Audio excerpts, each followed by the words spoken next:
இந்த பீகார் மாநில தேர்தலில் இந்த தீவிர வாக்காளர் திருத்தம் என்பது ஒரு மிகப்பெரிய பாதிப்பையோ அல்லது இந்த தேர்தல் முடிவில் அது எந்த விதமான சலனத்தையோ ஏற்படுத்தாத ஒரு நிலையில் தமிழகத்தில் நடைபெற்று வரக்கூடிய இந்த எஸ்ஐஆர் திட்டத்தை அதிமுக இதை வரவேற்கிறது.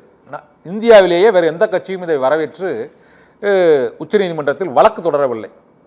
இப்போது இந்த தமிழகத்தில் இந்த பணிகளால் எந்த பாதிப்பும் இல்லை, இது கட்டாயமாக நடைபெற வேண்டிய ஒரு பணி என்று அதிமுக பொதுச் செயலாளர் எடப்பாடி பழனிசாமி மற்றும் அதிமுக தரப்பில் உள்ள பல்வேறு கட்ட தலைவர்களும் அதை தெரிவித்து வருகிறார்கள். இந்த சூழ்நிலையில் இந்த தீவிர திருத்த பணியானது முழுமையாக இந்த தேர்தலுக்குள் நிறைவடையுமா நிறைவடையாதா?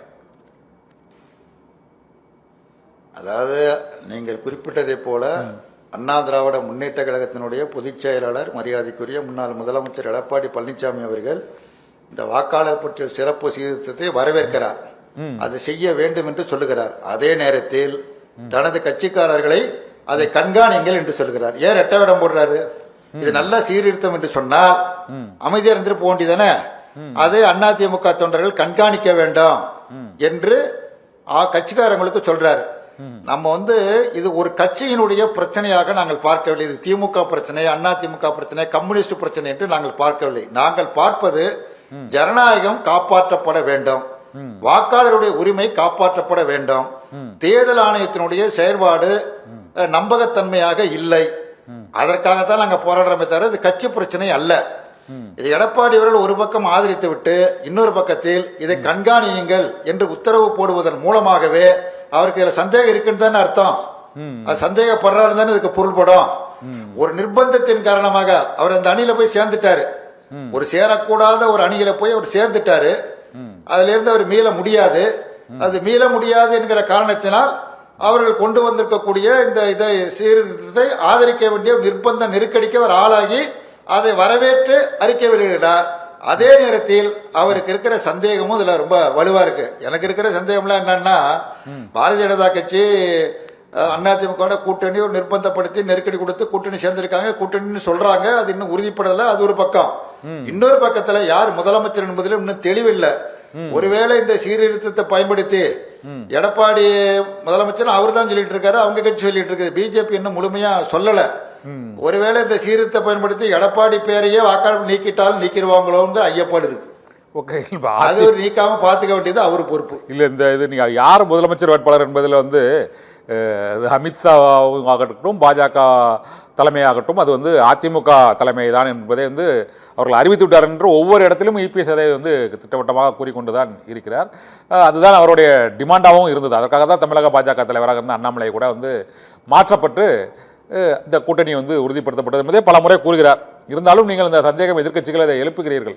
இருந்தாலும் எடப்பாடி பழனிசாமி இந்த தீவிர வாக்காளர் திருத்தப்பணி தேவை, அதில் இப்போது உள்ள வாக்காளர் பட்டியல் தோழர் முத்தரசன், நீங்கள் உண்மையிலேயே அந்த வாக்காளர் பட்டியல் இப்போது இருக்கிற பட்டியலை திருத்த வேண்டுமா வேண்டாமா? ஏனென்றால் பலர் அதில் நீங்கள் கூறியது போல டெல்லியிலும் பீகாரிலும் வாக்களித்தது போல இங்கும் பலர் சொந்த ஊரிலும் சென்னையிலும் வாக்களிக்கக்கூடிய சூழ்நிலை அதை இருக்குங்கிறத மறுக்க முடியாது. போலி வாக்காளர்கள் மற்றும் இறந்தவர்களின் பெயர்கள் இருப்பதை நீக்குவதற்கான இந்த தீவிர திருத்தம் கண்டிப்பாக தேவை என்பதையும் அவங்க அந்த வாக்காளர் பட்டியல் திருத்தம் தேவை என்ற தரப்பில் வைக்கிறார்கள். இது எப்படி தான் திருத்துவது? அதாவது திருத்தத்தை நான் மறுக்கல, நானோ எங்கள் அணியும் மறுக்கல, திமுக மறுக்கல. திருத்தம் என்பது ஒவ்வொரு ஆண்டும் முறையாக நடைபெற்றுக் கொண்டே இருக்கிறது. ஒவ்வொரு ஆண்டும் ஜனவரி மாதம்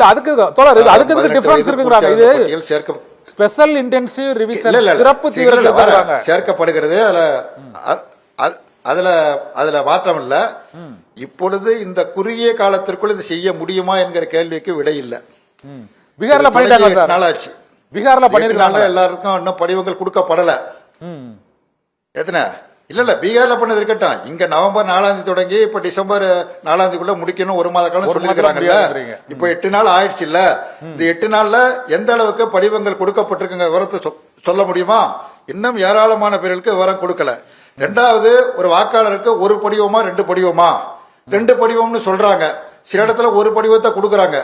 2 படிவங்களை கொடுத்து 2 படிவங்களையும் பூர்த்தி செய்து ஒரு படிவத்தில் அங்கு செல்லுகிற அந்த தேர்தல் அதிகாரி கையெழுத்தை விட்டு சம்பந்தப்பட்ட வாக்காளர்களிடம் கொடுத்து விட்டு ஒரு படிவத்தை பெற்று வர வேண்டும் அப்படின்னு தேர்தல் ஆணையம் சொல்லுது.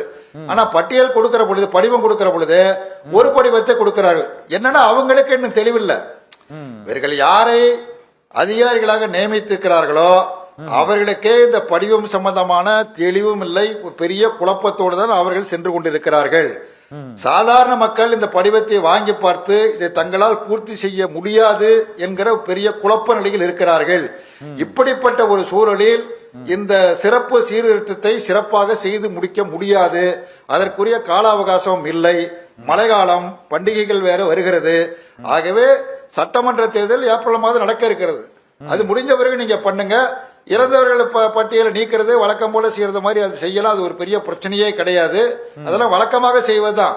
இது ஒன்றும் புதுசா தேர்தல் நடக்கல. 52ல இருந்து தேர்தல் தொடர்ந்து நடந்துகிட்டு இருக்குது. 52ல இருந்து பல தேர்தல் நடந்திருக்குது. ஒவ்வொரு தேர்தலையும் இந்த முறைகள் பின்பற்றுக தவிர இது ஒன்றும் புதிய முறை அல்ல.